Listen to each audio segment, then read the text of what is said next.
మన తెలంగాణోళ్ళకి మటన్ అంటే ఎంత ప్రాణమో మనందరికీ తెలుసు కదా!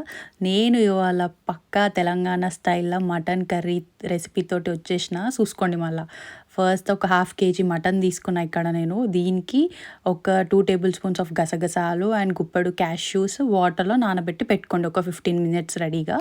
దాని తర్వాత ఇక్కడ ఆయిల్ హీట్ అయిన తర్వాత ప్యాన్‌లో హోల్ గరం మసాలా అన్నీ వేసుకోండి షాజీరాతో పాటు.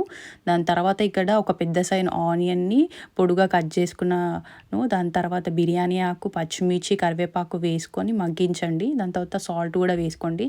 అల్లం వెల్లుల్లి పేస్ట్ ఒక 2 స్పూన్లు వేసుకొని కలుపుకోండి. దాని తర్వాత కొంచెం పసుపు వేసుకోండి. దాని తర్వాత దీన్ని పేస్ట్ చేసి రెడీగా పెట్టుకోండి ఏదైతే మనం నానబెట్టుకున్నామో.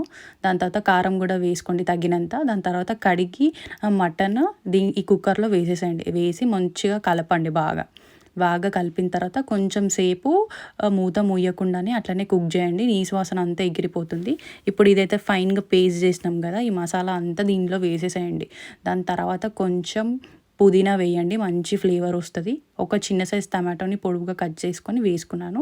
కలుపుకున్న తర్వాత మటన్ మునిగే అంత నీళ్ళు పోసుకొని విజిల్‌లో పెట్టుకోండి. మీకు తగ్గినట్టు ముక్క మంచిగా ఉడికే వరకు ఇట్లా నూనె పైకి ఎక్కితే మస్తు ఫీల్ కదా అది. దాని తర్వాత లాస్ట్‌కి అంతా కుక్ అయ్యనిచ్చి దానికి దగ్గరికి చేసి ఇట్లా లాస్ట్‌కి కొత్తిమీర వేసుకోండి. ఇది నాకు మా అక్క నేర్పించిన రెసిపీ. తప్పకుండా ట్రై